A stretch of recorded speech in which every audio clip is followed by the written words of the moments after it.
So I guess I'll start. So I guess for the last 3 months or so, we've been focusing pretty much exclusively on military flying. So we covered Second World War overseas, Second World War in Edmonton, and then the Cold War military. So we're going to go back to civilian flying today and get back to Edmonton, essentially immediately following the Second World War. And like after the First World War, after the Second World War, there was an explosion in aviation as a lot of pilots returned home. They had pilot training. Some of them wanted to continue as pilots and explore aviation careers. Some had enough of it throughout the war and decided they didn't want to. But there was a lot of people coming back. They had their own ideas for how to start up a business and got a lot of bush operations going after the war. So it was basically just a resurgence in bush flying. A lot of these bush operations, some of them succeeded, some of them failed, some of them grew up into larger airlines and kind of changed as time went on. So we're going to cut off talking about some of these airlines today, like Ward Air. We're going to start talking about Ward Air, but we're going to talk about it more next month, and we're going to focus more on kind of the airline business next month. So even though we're gonna stop talking about Ward Air at some point today, the story's not over. We'll talk about it more later. So one man we're going to talk a lot about today is Thomas Payne, or Tommy Fox. So he grew up in Vancouver, and he learned to fly in 1930, and he built one of Western Canada's first home-built aircraft the following year. So right from an early age, he was very interested and very invested in aviation. So in 1939, he joined Canadian Airways in Edmonton, and he became the assistant operations manager of the No. 2 Air Observer School here in Edmonton. So as you remember, that's the school that was training navigators here in Edmonton, flying Avro ensigns. So Canadian Airways was the civilian operator of No. 2 AOS, so the pilots were civilians flying the ensigns, and they had military trainers on board training the aircrew on board these ensigns. So he joined as a pilot, became operations manager, and then in 1943 he left and he joined the Royal Air Force Transport Command. So he went out east and he was working as a ferry pilot, and he did about 30 flights ferrying heavy bombers and heavy transport aircrafts from factories in North America to the Middle East and India. So pretty long, large ferry flights. So the war ended, he decided to come back to Edmonton. Edmonton was obviously the most air-minded city in Canada and obviously the place to start up an airline or a bush operation. So he came back to Edmonton and he co-founded Associated Airways with the idea of providing passenger service and flight instruction. One of the first aircraft they got was a de Havilland DH-90 Dragonfly. It's a twin-engine de Havilland cabin biplane, quite luxurious. It had two Gypsy Major engines, which are the same engine as the Tiger Moth, and a capacity for 4 passengers. Basically, it was known as a quite luxurious aircraft. And I'm curious if anybody recognizes this very specific aircraft, CF-BZA. I promise some of you have seen it before. I'll give you the tail section. The tail section is on the wall above the exactly, yeah. Door. So it's not an aircraft we really think about as in our collection because it's stuck up on the wall and kind of forgotten about. But yeah, just above the restoration door is a tail section, and that is actually the tail section from this particular Dragonfly. So they had the Dragonfly, and they also had a Tiger Moth. These were the first 2 aircraft they had. And so the picture that I had up before was the announcement from the Edmonton Bulletin in, I think, April 30th of 1945. So when I say that he actually started post-war, actually the war was still going on. The war didn't actually end until August of that year, but he got started a little bit early. And of course, at the time, it's necessary to apply for a license from the Air Transport Board in order to operate a commercial air service. So that's what the notice was in the Edmonton Bulletin, is the notice of applying for a commercial license. But in 1945, the Air Transport Board, especially early in 1945, they were pretty hesitant to... Sorry, lost my train of thought. They were hesitant to not accept, accept new licenses or grant new licenses is what I want to say. And there was a lot of servicemen that were lobbying the government because they were either still in active service or recently left service, and they had ideas of essentially buying up defunct airlines and defunct charter services and taking over their licenses. So they were reluctant to have other people be granted licenses because it would lead to too much competition for their ideas. So there was a lot of backdoor lobbying, and Fox countered that in Edmonton at the time, there was no aircraft available to charter out of Edmonton, which is a pretty important northern or base for connecting to northern Canada. So he argued that the board really needed to act fast to reinvigorate aviation, commercial aviation in Edmonton. So as I mentioned, he was a pilot. He also obtained his air engineer's license. So he became Associated's chief pilot, chief mechanic, CEO. Essentially, it was kind of a one-man operation. They set up shop, and they were a classic bush outfit. So they were taking charters, they hauled fish, they taught people how to fly, both private licenses, commercial licenses, and they took people up on sightseeing flights. Of course, when you're hauling fish in an aircraft and you're also taking people up on sightseeing flights in the same aircraft, it leads to a lot of conflict. So there's stories that the air freshener they installed in the cockpit was not quite sufficient to battle the smells of the fish. Before they actually got their license, they made headlines for participating in the opening of the Bonnieville airport. So they flew 158 miles northeast of Edmonton and opened up the Bonnieville airport. This is before they even had a license to operate. So they were flying around, kind of getting their name out in the papers and making sure people knew who they were. So finally they get their license in August of 1945. He gets a license to operate non-scheduled flights out of Edmonton, and also is able to give flying instruction and sightseeing trips.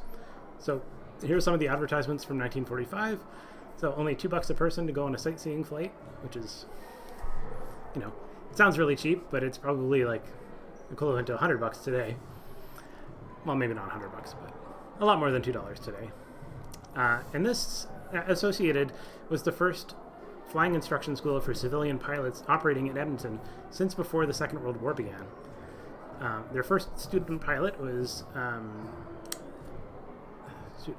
just forgot his last name. It's Gregory Breckenridge, I think. He was a farmer from North Edmonton. He had a private license before the war, and he signed up for commercial license from Associated. They also got in pretty early on to the business of medical flights, either Mercy flights or air ambulance flights. So in October of 1945, they have 2 flights where they fly to Rochester, Minnesota, which is about 1,200 miles, bringing passengers to hospitals in Minnesota. They soon added more aircraft, including a Taylorcraft, which is fairly similar to a Piper Cub. And like many other outfits, Associated was able to get a hold of post-war Ansons. There's thousands of surplus Avro Ansons left over from the Second World War, and they could be purchased for as little as $25 for a pair of Ansons. So they get this Mark V Anson, and it's a fairly capable aircraft. It's easy to maintain, cheap to fly, and it has a pretty large capacity. One of the earliest flights that they use, they end up carrying 10,002 passengers, which are actually chicks that they transport from Chilliwack to Edmonton. And the company is looking to basically establish a new transportation method for getting these chicks to market. So this is a colorized photo of their Anson. And they start running into issues. Just like every other bush operation, things don't always quite go perfectly. So they had a Taylorcraft flight. Their pilot basically had a forced landing in northern Alberta, and he and his passenger had to spend 21 days in the bush eating moss in the spring, in April of 1947, until they were rescued. They flew their Anson up and flew them back to Edmonton. Also in 1947, this Anson had a pretty remarkable voyage. It was flying on skis, and the pilot flew up to Chippewan Lake, ended up misjudging the landing, and he hit the wingtip on the lake and hit the ice. So about 9.5 feet of the wingtip was in complete shambles. So the aircraft can't return like that. It can't fly with a broken wingtip.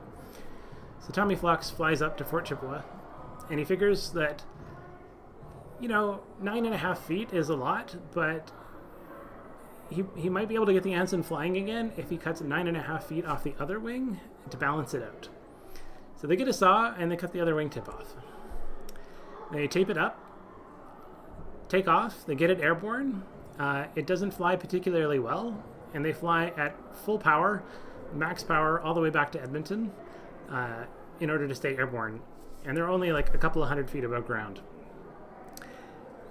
So, remarkably, the plane actually flies, but he knows that it's very illegal to fly this aircraft in this condition. So he decides, if he gets back to the airport and just high-speed taxis immediately back to the hangar and before anybody's the wiser, hopefully nobody will notice that the wings are kind of stubby, and he can hide it and pretend like everything's okay. But as he gets back to Edmonton, he flies over the Department of Transport's house, who looks up, sees this ensign with very stubby wings, and immediately storms down to the airport and confiscates Fox's license. His pilot license and his engineering license. Fortunately for him, he managed to appeal to the government, and he got it back a couple of weeks later. But the damage to the ensign was too severe, and they ended up parting it out. But here's a photo of the clipped wing ensign. So you can see, it's missing 19 feet total off of the wings, and it was still able to fly like this. Yeah, I was thinking they would have lost their ailerons, but it looks like they had ailerons on it. They had partial ailerons, yeah, and luckily the hinge was still there, so they were able to cut it off, trim it, and as long as they didn't have to make a sharp turn, they could use rudder to compensate and make some really slow turns, come in for a long straight landing in Edmonton, and they made it, luckily for them. So through the late 1940s, Associated Airways kept growing. The business proved pretty successful. They got increasingly more charters, more sightseeing flights, and more student pilots. So they increasingly bought more and more aircraft and increased their operations, hired more pilots and more engineers. And luckily, Tommy Fox didn't have to do everything himself. In 1951, he purchased Territories Air Services and Yellowknife Airways Limited in the Northwest Territories from Matt Berry. So by the end of that year, Associated ended up having bases in Edmonton and Peace River here in Alberta, Fort Smith, Hay River, Yellowknife in the Northwest Territories. So they started to be a pretty large operation. In 1952, they bought their first large aircraft, which is a Bristol 170 Freighter, and they were using it to haul heavy equipment to remote mining and oil drilling sites in the north. In 1955, they were designated as the primary contractor to supply the western Arctic section of the Distant Early Warning Dew Line, which is a series of radar stations in very, very North Canada that were set up as a early warning station in case the Soviets invaded. So they would detect Soviet bombers flying across and give an early warning so that they would be able to be intercepted. And of course, this is a very remote part of the Arctic, and getting there and getting equipment in is quite difficult.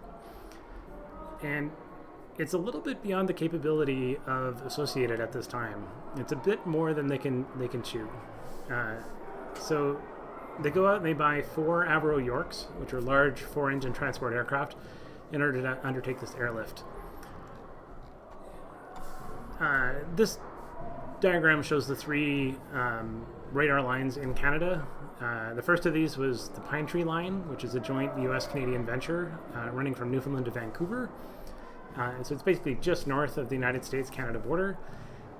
But even as they were building it, they realized that it wouldn't give enough warning time to launch effective counterattacks. So then they built the Mid-Canada Line as kind of a stopgap, inexpensive measure to, supplement the Pine Tree Line. They realized that also wasn't quite sufficient, and so they decided to build the Dew Line in the very north, distant part of Canada. And this operation involved flying thousands of people up to extremely remote locations. They had to fly in housing, build housing, bring in fuel drums, equipment, heavy machinery, cranes, just material to build all of these sites. Tanks, snowmobiles, Herman Nelsons. So it's a huge operation. And that construction project of building the dew line employed about 25,000 people at the time. So obviously, as the sole contractor for supplying the dew line, for a small operation, relatively small operation out of Edmonton, it's a little bit more than they can handle. They end up being not the only player. So CP Air is also contracted to deliver fuel from Norman Wells to dew line sites. Their contract engages 42 air crews. They have 8 C-46 commandos and 5 DC-3s and 2 DC-4s. So as a minor operation carrying fuel, they have way more aircraft and crews than Associated. So Associated has to completely scramble their operations in order to meet their commitments. They end up subcontracting a lot of the work and leasing a lot of equipment in order to get this done. And things start going wrong for them. So this is a picture of one of their Avro Yorks. As I said, it's a British 4-engine heavy transport aircraft, and it's essentially a derivative of the Avro Lancaster. Lancaster was a very successful bomber, but the York was not a particularly successful aircraft. And immediately in 1955, they start running into problems. So this one, HMZ, crashes in Yellowknife on the 11th of April, 1955. So it's right after takeoff. While climbing, it just stalled and crashed in a field. The crew members were injured, but the aircraft was destroyed and written off. So now they're down to 3 Yorks.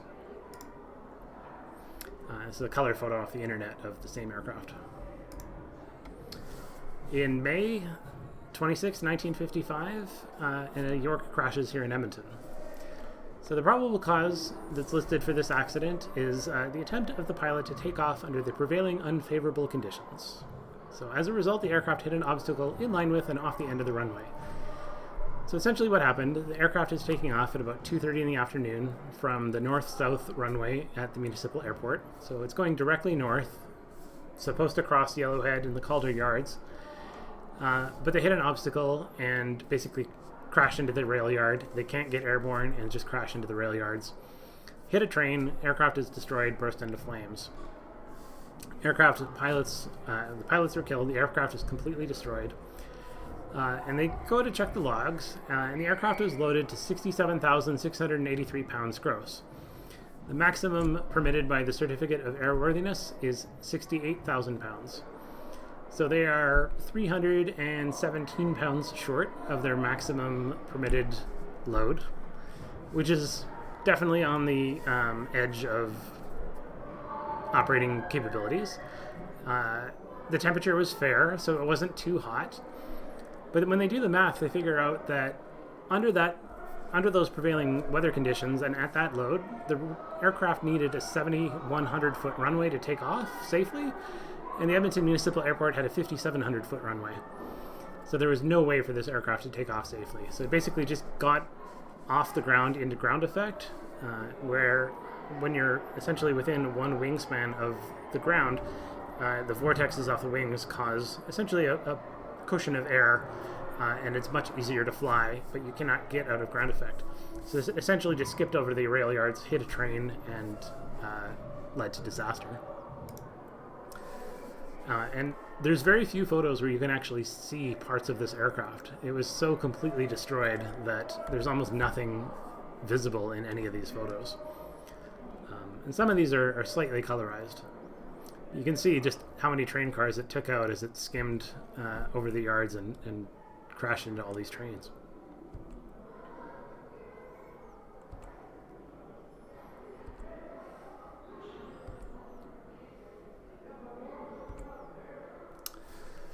So in June of 1955, a Lockheed 14 Super Electra took off about 5 o'clock on a test flight carrying 2 crew and 4 passengers. This is a photo of a TCA Electra, or Super Electra, but this is another Associated Electra. And so they take off in a test flight, and they want to test the single engine performance of the aircraft when loaded to the maximum permissible weight for takeoff, which sounds like an absolutely terrible idea, and it was. But essentially, they're wanting to test the correct power setting and performance under the maximum takeoff weight for single engine aircraft. So witnesses say they see this aircraft take off, and then all of a sudden the engine cuts out, and the aircraft flips over on its back and crashes. So essentially they killed one engine, weren't quite flying it in the correct envelope, and just immediately crashed it, rolled it onto its back. It explodes on impact, catches fire, leads to more disaster. Kills all 6 people on board the aircraft. So now they're down 2 Yorks and an Electra within the space of a couple of months. I don't have any good photos. I just have photos from the newspaper of this aircraft, this crash. But obviously, the aircraft is completely destroyed. September 1955, Bristol Freighter departs Edmonton for Yellowknife with a crew of 2, 4 passengers and a cargo of freight. They file an IFR flight plan for a flight to be made at about 5,000 feet. They get clearance out of Edmonton, but the aircraft is told to maintain VFR conditions in the area. About 22 minutes after takeoff, Tower at Mail hears a distress call that the starboard engine had failed, and the aircraft was returning to Edmonton at 3,000 feet. 2 minutes later, they get another distress call, and saying that they're returning to Edmonton, and then nothing else. So 30 minutes later, they start calling the aircraft, hear nothing, and they launch a search and rescue operation, which is hampered by darkness, terrible weather condition, and it's not until the morning that they find the aircraft in a farmer's field about 10 miles north of Thorhild. The pilot and one passenger were killed. The co-pilot and 3 other passengers were seriously injured. They don't entirely know what caused this, but essentially the starboard engine failed, and the aircraft again was overloaded, wasn't able to maintain altitude on one engine, and it basically couldn't fly, hit the ground, and wrecked at a low angle crash. So another month, another crash. And it's actually quite lucky that people were able to actually survive this crash, because it caught fire, burned, and looks pretty devastating. So there's a photo of their Bristol Freighter in happier times. The Bristol Freighter is a pretty interesting transport aircraft. It's got these huge doors at the front of the aircraft that open completely wide, so you're able to fit a lot of heavy cargo into the aircraft. So after this crash, they ground all of their aircraft. They launched an internal investigation.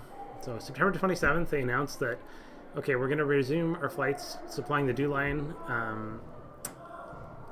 They've done an internal investigation. They've looked at all of their maintenance operations, and they decide that they give themselves a vote of confidence and are going to resume flying. So this is September 27th. September 29th, 2 days later, a York is returning to Yellowknife after delivering supplies to a DEW line site when it ditches in the Thoa River due to fuel exhaustion. So the plane lands in the river. It's partially submerged, but the pilot gets out safely. The water is too cold to swim to shore, but they're able to climb up onto a wing flap. And unfortunately, they're not able to get any food or emergency equipment out of the aircraft. The captain dies within 2 days, and the co-pilot is found alive by search and rescue after 10 days of sitting on this wingtip. And so basically what happened is they got lost on their way home. They weren't able to figure out where they were. They flew around, couldn't establish any kind of bearings, ran out of fuel, and then did a controlled ditching into the lake. Luckily for them, they were able to relatively successfully ditch the aircraft. But yeah, the pilot was killed in this accident. The co-pilot, who is named Jerry Losey, was discovered by Vern Simmons of Associated Airways flying a Beaver about 10 days later. Vern Simmons was also a volunteer here at the museum in the early days of the museum, very involved in the museum, and his wife recently passed away last year and left basically her estate to the museum. The jacket that Jerry was wearing when he was sitting on this wing for 10 days is actually on display in the museum, so it's on the mannequin in front of the Fleet Canuck. So, the same day, September 29th, 1955, a helicopter, Associated Helicopter, loses power. They tried to auto-rotate. They're over trees. They managed to auto-rotate, try to find a clearing, but basically crash, dump it from 10 feet in the air. It flips over. Luckily, there's only relatively minor injuries, no deaths. But it's looking pretty bad for Associated Airways. So after this, Associated loses their due-line contract. They realize that they're completely overcommitted. They have lost a lot of pilots, lost a lot of planes, and they've bit off way more than they can chew. So they ended up selling their operation to Russ Baker of Pacific Western Airlines. So they operate briefly as Pacific Western Airlines Alberta, and then essentially just PWA. So PWA takes over the due-line contract, and they had a successful operation already. They had more aircraft and DC-3s and DC-4s, C-46s. They were able to pick up Associated's assets, pilots, crew, merge them into the airline, and complete the due-line contract. So Russ Baker, who founded Pacific Western Airlines, was from British Columbia, and he had previously founded Central BC Airways in 1946. Basically, they had a forestry contract at first. And Central BC Airways merged with a couple other airlines in 1953, which gave rise to Pacific Western Airlines. So PWA started off as a bush operation, much like Associated, and later would grow into an airline. I'm going to examine PWA more next month. So when they purchased Associated Airways, Tommy Fox becomes the vice president of PWA, and they split off Associated Helicopters, which lives on separately as Associated Helicopters. And this is a picture of Russ Baker and a Junkers W-34. This is one of their first aircraft, which is a de Havilland Fox Moth. This one was destroyed in a crash in 1947. As far as Associated Helicopters go, the military were the first to use helicopters in the latter part of the Second World War, mainly in Germany, the United States, and England. The first production helicopter in the West was the Sikorsky R4 Hoverfly in the United States, which first flew in 1942. But the first use of a helicopter in Alberta was in 1948. So the RCAF brought a Sikorsky S-51. It was based out of Edmonton and was used for the RCAF Pararescue Unit. The first commercial helicopter was Okanagan Airways Bell 47, which is based in British Columbia, but used in Banff National Park to spray against the lodgepole pine insect plague in 1948. But, that was a BC-based helicopter operated just barely in Alberta. We also had an American Bell 47 come in from an outfit called Fabric Aircraft in St. Louis, Missouri. And they operated out of Athabasca in 1948. And then Bell Helicopters went around on basically a sales tour. So they brought a salesperson to Edmonton named Tug Gustafson, who brought two Bell 47s from Montana up to northern Alberta, to Edmonton and Fort McMurray, and essentially used them as demonstration aircraft to demonstrate the capabilities of what they could do for mineral exploration, oil and gas exploration, and how they can reach remote locations in northern Alberta. So they did a lot of oil exploration in 1949, and it really proved that the use of helicopters in Alberta made a lot of sense, especially for oil and gas exploration. So he began lobbying Calgary oil companies to use the helicopter starting in 1950 for their summer operations. And Tommy Fox got word of this and decided that this was obviously a really important venture for Alberta, and he needed to start up his own helicopter operation. So he started up Associated Helicopters as a associate of Associated Airways.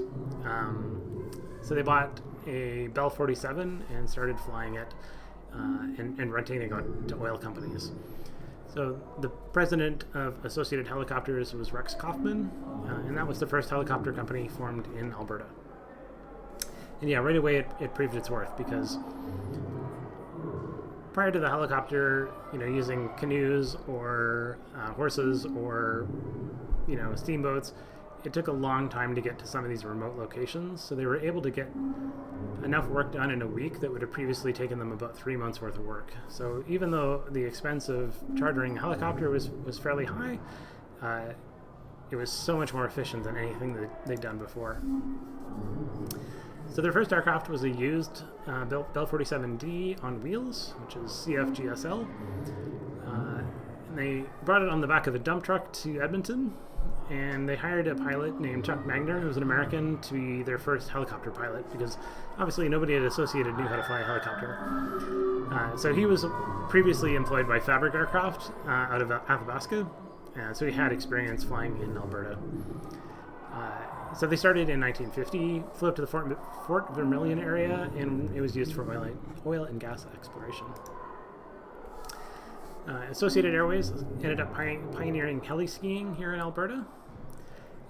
They grew to a very large company with more than 20 aircraft, and about 20 years later they were eventually sold. By the time they were sold in 1970, they had 40 aircraft, and they were sold to the Jim Pattison Group. Meanwhile, an Edmontonian named Carl Agar, who had served as an instructor in the British Commonwealth Air Training Program, founded Okanagan Helicopters in the Okanagan, also with the Bell 47. And Okanagan Helicopters was very heavily involved in the DuLine contract, using mainly Sikorsky helicopters, so S-55s and S-58s. So not an Edmonton-based firm, but an Edmontonian that ran that company. These are just a few photos of Bell 47 Associated Helicopter operations in the early 1950s. And the aircraft at the museum, the Bell 47 at the museum, I should say, is painted as an Associated Helicopter, but didn't actually operate with Associated. But you can see that the diorama that we built is pretty representative of what they did. Most of these photos were donated by an Associated pilot named Ray Barnes, who had worked for, I think, about 20 years for Associated. And his album is really, really interesting because it's all sorts of just really dirty, rough guys living out in the bush. And, the Bell 47 can seat one pilot and 2 people on the inside. But one of the photos they have, there's about 8 people sitting on the pontoons, and they would just transport people short distances by just sitting on the pontoons and hanging onto the side of the aircraft, kind of like riding a pickup truck down the highway. Another Edmontonian is Max Ward. So he's born in Edmonton. He completed grade 12 at Victoria High School, briefly worked for Canadian National Railways, and then he joined the Royal Canadian Air Force in 1940. So these photos are from when he was learning to fly in the BCATP. After that, he ended up becoming a flight instructor. So he spent the war as a flight instructor, teaching pilots on the Avro Anson. Mainly in Eastern Canada, and then returned to Edmonton at the end of the war in 1944 and married his wife, Marjorie Skelton, in 1944. So, as I said, he spent the war as a flight instructor, and in one particularly hairy incident, he was just about killed in a mid-air collision when his Anson was hit by a student pilot's aircraft. So this is the damage to Max Ward's aircraft. He was able to actually bring it back home and land. The student pilot was not so fortunate, so their plane crashed and killed everybody on board. But for Max's plane, I mean, it's pretty significant damage, but it definitely probably looks worse than it is, because it's a fabric-covered aircraft and it's mainly damage to the fuselage and not the wings. But yeah, it's a pretty hairy situation, and luckily he made it back home from that. So after the war, he got his commercial pilot license in 1945 and worked for Jack Moore as a bush pilot for Northern Flights Limited, operating from Peace River to Yellowknife. And then right after that, he founded Polaris Charter Company in Yellowknife, starting with a de Havilland Fox Moth, which is a 4-passenger light biplane, and it's essentially a derivative of the Tiger Moth. So Tiger Moth is a trainer with 2 seats, pilot and a co-pilot or an instructor sitting in an open seat at the top of the aircraft. The Fox Moth, they take the front seat, they enlarge the fuselage, and they manage to stick a cabin in the inside, and it seats 4 people. So the pilot is still sitting behind the cabin at the top of the aircraft, out exposed, and then the cabin is inside the tiny little fuselage in front of him. So it's pretty cramped. But unfortunately, we don't have a Fox Moth at the museum. But the photos that I've seen, it actually looks pretty nice on the inside of the cabin. I mean, it's very cramped and very cozy, but it looks a lot nicer than it might appear. So here he is in his Fox Moth DJC. So you can see him in the open plane, and you can see the cabin in front of him. And this is his wife, Marjorie. Fortunately, his Polaris Charter Fox Moth didn't last particularly long. He damaged it pretty bad in a couple of very bad landings in the mud. And Polaris Charter Company didn't last particularly long. In 1947, the Air Transport Board made it necessary for every air operator in Canada to obtain a charter license. And he didn't have a charter license, so he talked to some of his friends, and he was advised that if he formed a partnership with another bush pilot that already had a charter license, he would obviously have a much better time. So he partnered with a guy named George Pigeon and formed Yellowknife Airways on a 50-50 basis, each of them contributing 1 aircraft. So he brought his damaged Fox Moth, and Pigeon had a Blanca Skyrocket. Pigeon sold his portion of the company in 1949, and Max Ward couldn't buy the other half of the company. He didn't have a license of his own, so he was kind of forced to essentially liquidate. So he liquidated his share in the company, kind of got, tired of the setbacks of aviation, was starting a family, and realized he needed something a little bit more stable. So he left aviation and went to enter the home construction business. So he moved to Lethbridge, and he was building houses. He built houses for a bit, missed aviation, and then he went to work for Associated Airways. He worked for Associated Airways for about a year, hated it, and he was fired a year later. And he actually flew the Barclay Grow in the museum. So our Barclay Grow was originally with Yukon Southern, Canadian Pacific, then was sold to Associated. And so he flew it with Associated when he was with Associated. Finally, he was wanting to start up his own company still, getting back into aviation. He had been fired from Associated, so he really wanted to strike it out on his own. And he managed to get a Class 4B charter license after a lot of trying. We have a scrapbook from him. It preserves a lot of these telegraphs where he's writing back and forth to Marjorie about this process of trying to apply for a charter license. So this is just basically one of the series. He's like, don't worry, another 3 months we'll probably get a license. You just have to be persistent. And luckily his prediction proved fruitful. So when they get their license, he buys a de Havilland DHC-3 Otter, and then in 1953, and then he buys a Beaver a year later, and a second Otter in 1955. He gradually expands his operations by adding new aircraft every year.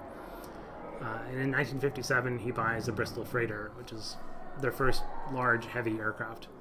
So thankfully, he's able to get this business off the ground out of Yellowknife, and it proves quite successful. So here he is in the first Otter.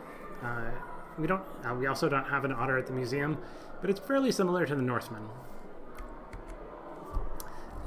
Just more capable than the Norseman ultimately. It can carry a lot of cargo, a lot of passengers, very reliable aircraft, great bush plane, can operate on wheels, skis, and floats. And this is the Wardair seaplane base in Yellowknife. So they'd operate on floats in the summertime and on skis off the lake in the wintertime. And this is their Beaver.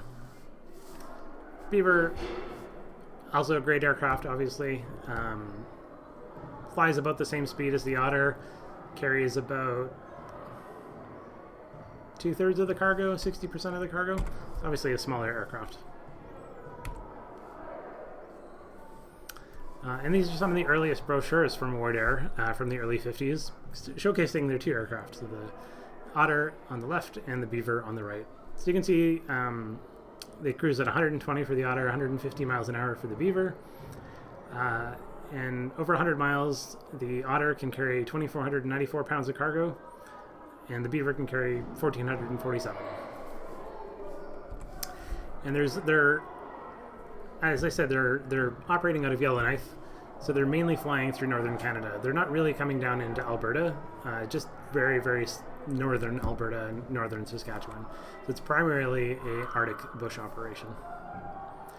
And I said, we're going to return to Wardair next month. Obviously, as they get Bristol Freighters and more larger aircraft, they are able to expand their operations, and then they are able to expand it into what you could arguably call a proper airline. So they start to get interesting ideas and exploit this idea of a charter aircraft company and push the boundaries for how to break into the more commercial, more passenger carrying cargo by creating what's called by exploiting rules around affiliated charters. So where a group can charter an aircraft and go on vacation, they start essentially making up fake clubs. So you could join the fake Happiness Club of Edmonton and charter a Wardair aircraft and fly to Europe. And it's essentially a way of getting a really cheap flight to Europe and counteracting all the rules around regular flying. But yeah, we'll revisit that next month. So the contract of building the dew line in the 50s, as I said, it involved about 25,000 people in a very remote location in the Arctic, and it really, really ramped up settler expansion into northern Canada. A lot of it, obviously, was driven by the perception of the threats that the Soviets faced in the Cold War, but it brought a lot of settlers into contact with people in northern Canada that hadn't had a lot of contact with settlers in the past, and it led to a lot of conflicts. The Inuit were migratory people. They followed caribou herds, and their whole way of life was migratory. Because of all of these construction projects, and the work that was available was in sedentary places, that led to a lot of Inuit moving into settlements, or kind of being forced to live into settlements which they were not used to and not particularly suited to, which led to a lot of poverty and a lot of disease. And they had a really bad tuberculosis outbreak. Also, residential school program in northern Canada was forcing them into, a more sedentary lifestyle, because they would take children, bring them to residential schools, and then try to return those children to their families the next year. But often those families moved around because they had to follow the caribou herds. So families had a difficult choice of living a traditional lifestyle or settling down so that they were able to get their kids back when the school year ended. So one of the diseases that was particularly bad at the time was tuberculosis patients. Tuberculosis. It's a really terrible disease. Patients are wasting away, coughing up blood. It attacks bones, internal organs, glands. And it's estimated that about a third of the Inuit were infected with active or inactive forms of tuberculosis in the 1950s. So it caused a huge alarm in southern Canada, and they really didn't understand tuberculosis particularly well at the time. Treatment for tuberculosis is really improved by improved ventilation, and it's made a lot worse from stress and malnutrition. So by gathering Inuit into settlements, first through the fur trade, through the Hudson's Bay Company, through missionaries, by mining operations, by the dew line, made things a lot worse for the Inuit. So because of this outbreak, the government in southern Canada decided that they needed to do something about it. The medical facilities in northern Canada were often quite basic. They often didn't have a water supply or sewage. And the medical care was sometimes provided by the Missionaries, sometimes by the RCMP, sometimes by the Hudson's Bay Company. So in 1947, the government launched an annual tuberculosis vaccination and X-ray program, first along the Alaska Highway in the Yukon, and then expanded east across the Arctic. And at first they were using icebreakers, so ships, to reach settlements. But shortly after that, they started expanding and relying pretty heavily on aircraft. So in 1949, they hired Associated Airways from Yellowknife to conduct a tour. And so they had portable X-ray machines, and they would fly X-ray technicians up from hospitals like the Charles Capsule in Edmonton, which started off as a hospital specifically for Indigenous patients. So they'd fly to a community, they'd line up the residents to get X-rayed, but the process wasn't always smooth, and it also wasn't very consensual a lot. Obviously there was a language barrier, and RCMP also participated in these X-ray flights, and they were ordered essentially that if patients had tuberculosis, well, then they would be transported to hospitals in the south. So they wouldn't be able to communicate this to the parents. They would literally just snatch children or snatch people away and say, like, you're flying north, you're flying to a hospital, without having the real ability to communicate what was going on. And sorry, I should clarify. They would go and take X-rays, fly the X-rays back to Edmonton, develop them, identify the patients, fly back, and then collect the patients. So it wasn't a single stop. It was get the X-rays, go back, collect the patients. So sometimes it was the RCMP collecting the patients. And at first, some of them were really excited to go on a plane ride. But then as more and more people started flying south and then not returning because they'd go to hospital, sometimes the hospitals were very crowded, they didn't receive great care, and so as more and more people didn't return, subsequent groups were a lot more hesitant to take these voyages. And it's estimated, because the tuberculosis outbreak was so bad, that in the 1950s, a sixth of the entire Inuit population were in southern sanatoriums at any given time, and often for years at a time. So even if the patient was recovering and doing okay, the family in northern Canada had no way of knowing what was happening to their family. So essentially they just got on these planes and disappeared. Children were often not returned to their families after treatment, and they were just dropped into the residential school program. Sometimes they were fostered or adopted out to settler families. If patients died, the government wouldn't pay to have their bodies flown home. They were just put on the train, which didn't go particularly far north. And so a lot of First Nations and Inuit patients that died at the Charles Capsule ended up buried in Edmonton. And one of those cemeteries was between Edmonton and St. Albert, and it was tended by the residential school. And when the students at the residential school. And when the residential school shut down, the cemetery was abandoned. The grass in the field grew quite high. And eventually there was a grass fire, and it destroyed all of the headstones. So it cracked all the headstones, and this was before they were able to really gather up all that data and,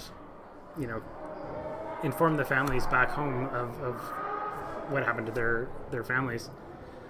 So there's a big initiative launched by the Nunavut government to gather up all the records from all of these southern sanatoria and try to reunite people with their families, or at least give families some kind of indication as to what happened to their families. And this whole practice is a hard thing to talk about because, in some ways, some Inuit, if you ask them, they say, well, if these programs didn't exist, there'd be a lot less Inuit today. They were able to save lives, and they were able to help people out.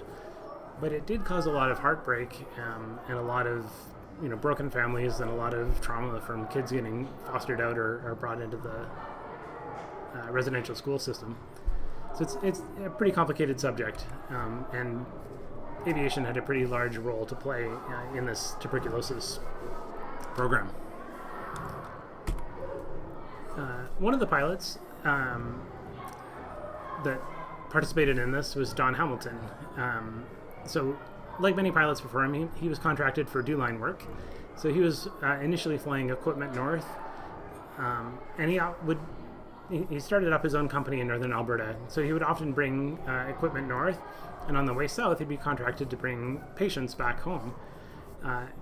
In the 1950s, polio was also a pretty bad outbreak, and so he was often contracted to bring polio patients to hospitals in Edmonton. And polio, if you've ever seen pictures of an iron lung, obviously that is not something that is a particularly portable device or available in many remote communities. So he was involved in so many medical flights and medical evacuations that he ended up contracting polio himself from flying so many polio patients, basically by flying in an enclosed aircraft for many, many hours with infected people. Luckily, he was able to recover, and he went on to found Airspray. Prior to that, he grew up in Saskatchewan. He was really, really interested in aviation, and when he joined the Air Force, he ended up training as a navigator. But following the war, he really wanted to fly, so he signed up for lessons at the Moose Jaw Flying Club, earned a pilot's license after about 16 hours in a Tiger Moth, which is a pretty short amount of time, and he bought a brand new Cessna 120 in 1947 and a Cessna 195 about a year later. So he started up his company, crop dusting, cloud seeding with farmers. He moved to Alberta in 1948 and earned a living essentially flying fish, like a lot of bush pilots in Alberta. He also got involved in a lot of early search and rescue operations in northern Alberta, and he founded, his company at the time was called the Cold Lake Air Service. So, as I said, flying passengers and cargo and bringing a lot of polio patients south to Canada. In 1958, he moved back to Edmonton after his polio scare, essentially, and he established Hamilton Aviation here at the municipal airport, which is an aircraft dealership. And the municipal airport was essentially his home for the next 50 years. So he got involved with Airspray Limited, which was a company established out of Wetaskiwin, and they were converting aircraft to fight fires. So they converted a couple of Second World War aircraft, and then their most successful conversion was the Douglas A-26 Invader. And they're dropping fire retardant. So it's a slurry of chemicals to fight fires. Their fleet grew to about 22 converted A-26s by the end of the decade, by the end of the 1970s. So they ended up moving their operation to Red Deer, and they're still in existence. Don Hamilton passed away, but his daughter, Lynn Hamilton, is now the president of Airspray. And they've since expanded to, they still use A-26s, but Cessna 310s and Lockheed L-188 Electras. So if you're ever at the Red Deer Airport, it's definitely worth driving over there and checking out their fleet, which is pretty awesome.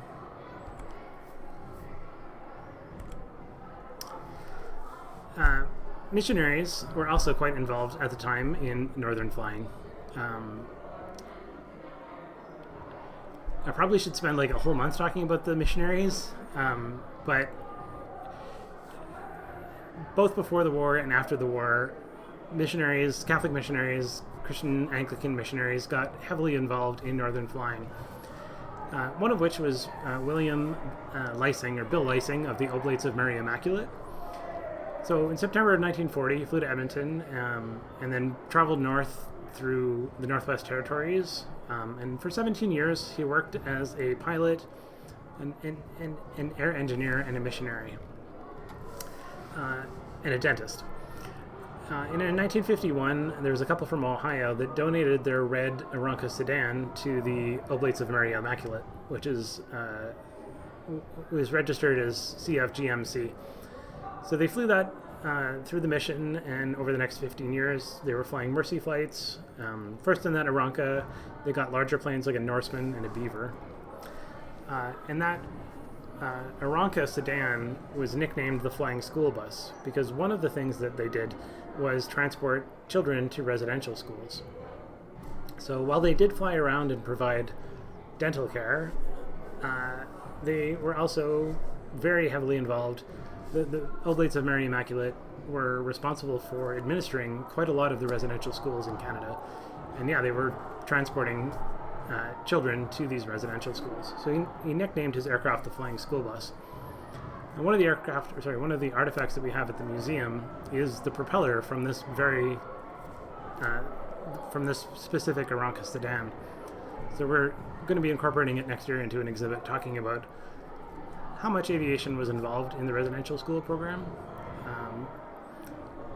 Because of pilots like this, kind of like the tuberculosis crisis, a lot of kids were excited to go on their first flight, but not so excited the next year when they had to return.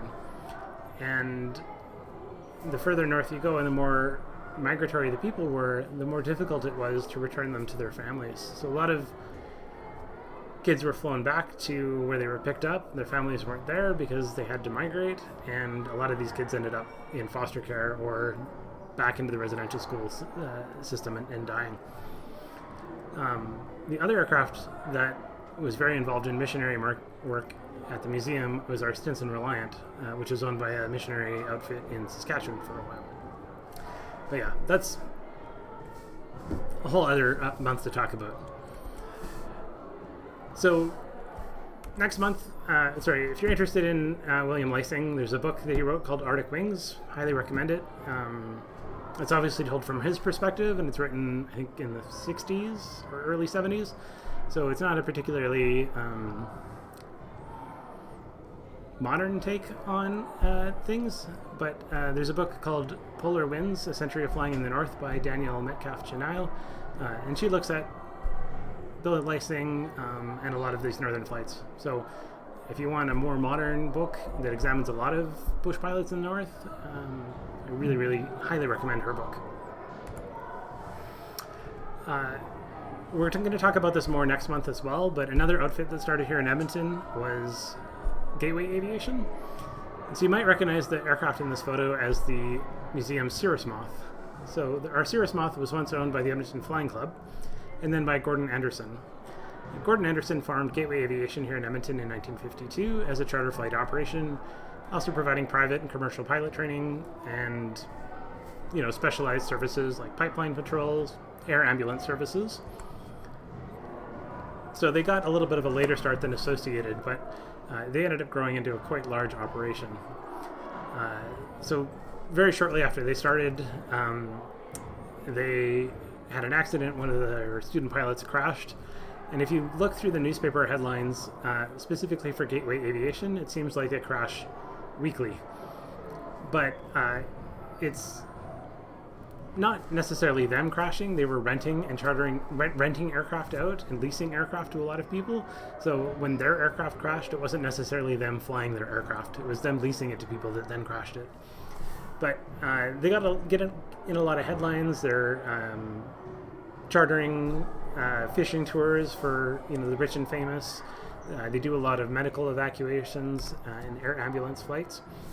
And one of their more famous early flights was a polio patient coming back to Edmonton, and the aircraft disappeared on the way back to Edmonton. And they launched a huge search and rescue operation with more than 20 aircraft over weeks and weeks and weeks, and didn't find a single trace of this aircraft until many, many years later that the remains were found about 15 miles northwest of Whitecourt. But yeah, the plane went down in bad weather. Don't entirely know what happened, but the pilots and the polio patient were killed. So we'll talk about Gateway a little bit more next month. They mostly continue as a charter operation, but like PWA, like Ward Air, they start getting larger and larger and operate more as a regular airline based out of here at the Edmonton Municipal. So we'll talk about all that kind of stuff, as well as Canadian Pacific and Air Canada and the birth of the Edmonton International Airport, and kind of the controversy of should we close the airport, the municipal airport, when the international airport opens in 1960, or should we keep it open? So we'll talk mainly about that in November. But if anybody has any questions about today's talk, feel free to speak up.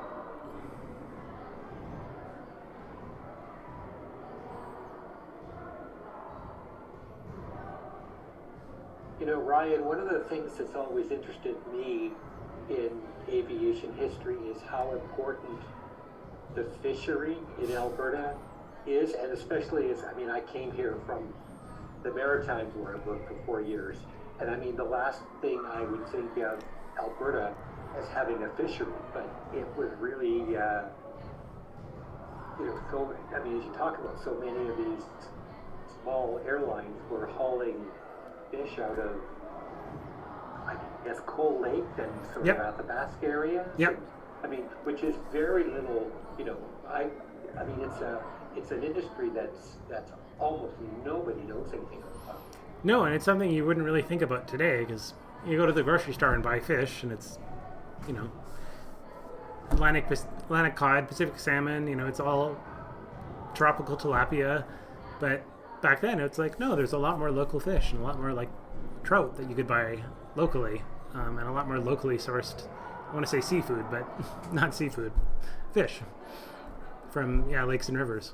But yeah, even the Fokker Universal at the museum, the wreck of the Fokker Universal, that was mainly used to haul fish by Grant McConaughey. So yeah, it's really something that I hadn't really thought about until I started looking more and more into it, and it was like, oh yeah, that was a huge industry. That'd make a cool little story. Mm-hmm. Maybe with a interactive scratch and sniff panel.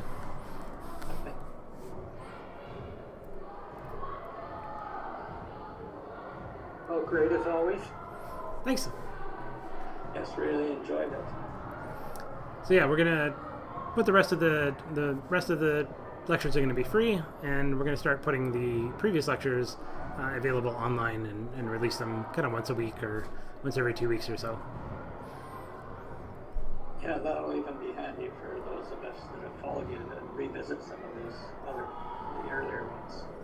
Yeah, and we're hoping, like, you know, Steve can share them through the Hangar 14 Facebook page, and, you know, they can get people informed and interested about our history and why we matter. And who knows, next year maybe I'll talk for another 12 hours about stuff that we didn't talk about this year, and just keep building up the lecture series. There's a lot of stuff that I haven't talked about. I know my experience as a tour guide in the museum is that most people have very little comprehension of the history and what all went on. So Mm-hmm. Hopefully we can get them interested. yeah, I know when we talk to them, they are interested. So. I'm also redoing I'm going to be redoing a lot of the display cases next year, and adding more display cases. So I want to rework those as well to kind of tie it into a more complete narrative. Maybe some signage in the museum about your courses too being available would help. Yeah, for sure. Or we'll just play them in one room, and then people can sit down and listen for 12 hours. And coming back and get them the next morning. Exactly. Okay, thanks, Ryan. Yeah. Have a good night. Thanks, you too.